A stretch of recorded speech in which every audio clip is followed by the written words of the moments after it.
is not good news, everybody. Content warning and trigger warnings abound.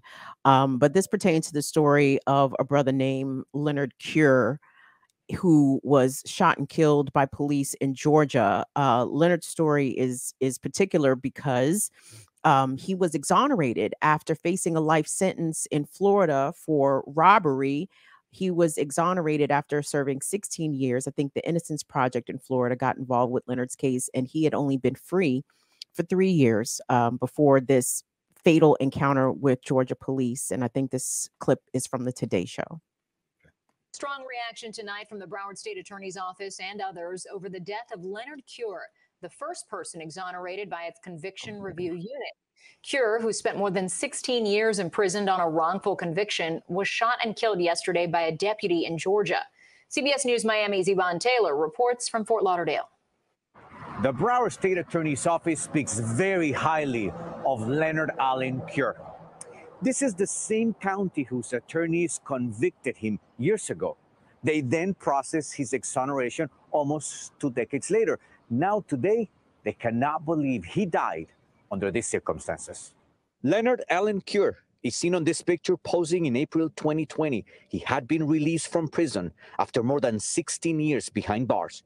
According to the Georgia Bureau of Investigation, on Monday, he was shot by Camden County deputy along Interstate 95 near the Georgia-Florida line. It's not what you're expecting to hear, so you're in total shock. Seth Miller was notified by Cure's mother. He is the executive director of Innocence Project of Florida, the agency that represented Leonard Cure in his exoneration process. To have him return to them exonerated and proven actually innocent. Cure was convicted and sentenced to life in prison in 2003, but his case had issues from the start.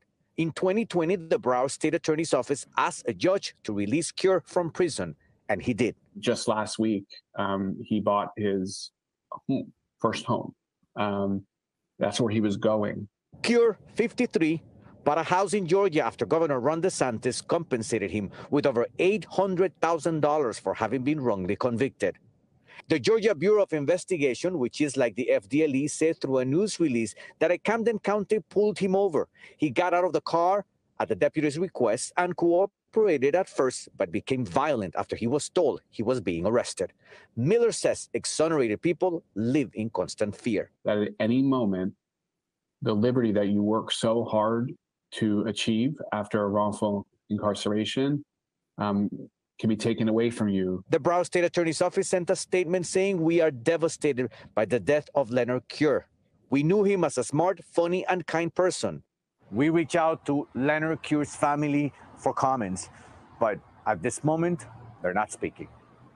In Fort Lauderdale, Yvonne Taylor, CBS News, Miami. CBS Miami there, not the Today Show. So just one quick thing on the framing. Ron DeSantis did not compensate anybody. He sued. He had lawyers who sued for his illegal incarceration. And the state of Florida settled. The law department settled. Obviously, the governor may sign off on such a thing, but it's the framing. And then also the framing of just spying, well, just repeating again as they do, the police version of events that he became violent is always disturbing because obviously we know that there's so much more details to what took place to the story. And for them, becoming violent means asking a cop, why am I being stopped? Why do I have to get out the car? What do you mean you're going to arrest me? Those words alone, that inflect, nothing more, are going to be considered violent, particularly after they pull a trigger and kill somebody who has the nerve to ask a question. I mean, it's just a horrific incident to have somebody, but not unexpected in America, right? But to know that this person who was wrongfully incarcerated for so many years, and then, of course, to then ultimately still be killed by the system, if not slowly be killed, but to overtly be killed, this speaks to how America works. So, yeah. Just thinking about, the fact that he spent 16 years. First of all, he was sentenced to life for robbery, which blew my mind. Like, obviously he was exonerated, but the fact that robbery can carry a life sentence really was just appalling. And then the fact that he had to spend 16 years for something that he did not do, was ultimately exonerated for, is a tragedy within itself, right? I mean, 16 years of your life gone, and for what? But I'm concerned about transparency in this, which I don't expect any, and not to say that Georgia is specifically egregious in its lack of transparency when there are police It is. murders. No, it is. You But think so? I mean, aren't they all? I mean, yeah, it's hard to differentiate in that, right? Because any state you go to, this kind of thing happens, and they're always hiding, delaying, tripping over themselves to get out a version of events that justifies their murdering of Black people.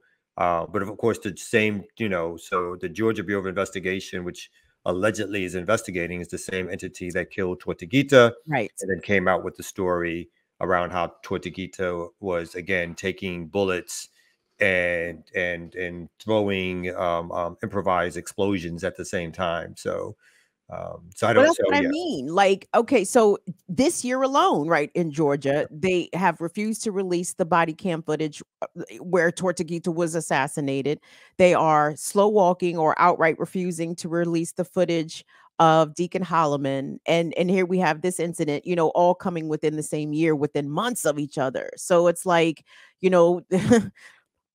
the GBI is just doing whatever the fuck at this point, right? Like, who do they answer to? The public? There doesn't seem to be any intentionality of being accountable to the public, or even accountable to the families of these murdered people. So I don't know. I don't know if we'll ever see the footage, and I haven't found reports where they claim that there is any that exists, but should be.